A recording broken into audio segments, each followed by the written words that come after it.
Hello friends, welcome back to my channel. I hope you are doing well. आज के इस video में बात करेंगे सुप्रीम कोर्ट के वर्डिक्ट के बारे में, जो कि 23 मार्च 2021 को सुप्रीम कोर्ट ने सुनाया उन लोन मोरेटोरियम के बारे में।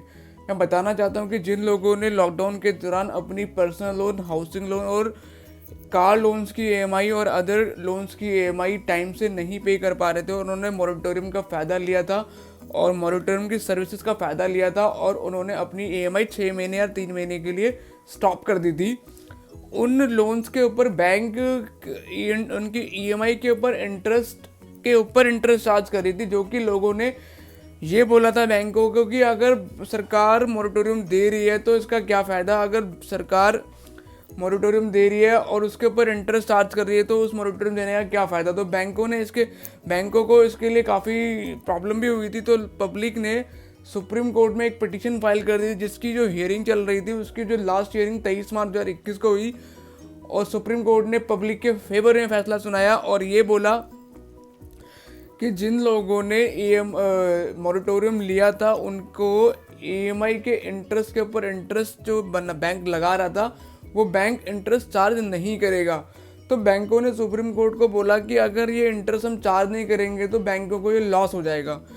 तो सुप्रीम कोर्ट ने बैंकों के फेवर में ये बोला कि जो भी आपका लॉस होगा उसका जो 5,000 करोड़ रुपए हाल फिलहाल के लिए सरकार आपको देगी उस लॉस को बियर करने के लिए।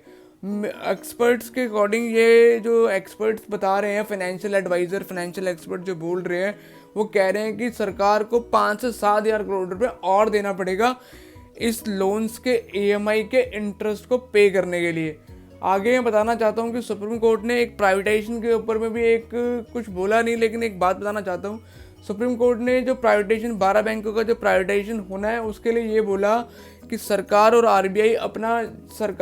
आरबीआई के जो पॉलिसी मेकर्स हैं वो अपना काम ठीक तरीके से कर रहे हैं और सुप्रीम कोर्ट को उनके काम में हाथ डालना नहीं चाहिए और वो अपना काम ठीक तरीके से कर रहे हैं।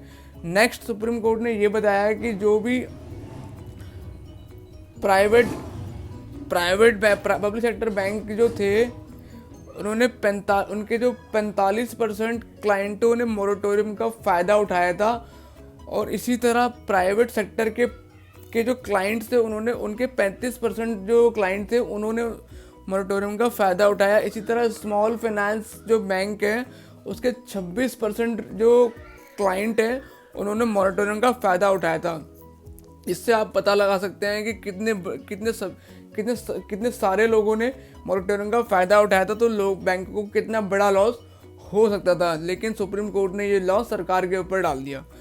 लेकिन सरकार भी अभी पैसा देना उसके लिए भी मुश्किल है, क्योंकि अभी जो फाइनेंशियल कंडीशन है वो ठीक नहीं है, क्योंकि अभी भी नया कोरोना जो चल रहा है वो भी अभी और तेज़ी पकड़ रहा है और जिसके कारण काफ़ी स्टेट्स के अंदर लॉकडाउन भी हो रहे हैं। तो मैं आगे बताना चाहता हूँ कि जिन लोगों ने अपने जो लोन्स की ईएमआई टाइम से नहीं पे करे और जिनकी पेमेंट अभी भी 90 डेज से पेंडिंग है, वो लोग अपनी पेमेंट टाइम से करें, क्योंकि सुप्रीम कोर्ट ने उनको बैंकों को ये डायरेक्शंस दिए हैं कि जिन लोगों की पेमेंट 90 डेज से नहीं आ रही है वो लोग उन लोगों के जो अकाउंट्स हैं बैंक एनपीए करे और उनके अकाउंट्स की रिकवरी का जो प्रोसेस है वो स्टार्ट करे। तो मैं आपको यही बताना चाहता हूँ, जो लोग अभी तक अपनी पेमेंट टाइम से नहीं पे कर रहे वो अपनी पेमेंट कर दे ताकि उनका अकाउंट एनपीए नहीं हो। तो आपके लिए हेल्पफुल रही होगी और आपको ये वीडियो अच्छी लगी तो प्लीज़ इस वीडियो को लाइक करें, शेयर करें, कमेंट करें और मेरे चैनल को सब्सक्राइब करना ना भूलें ताकि मैं ऐसी वीडियो बनाता रहूं। Thank you so much.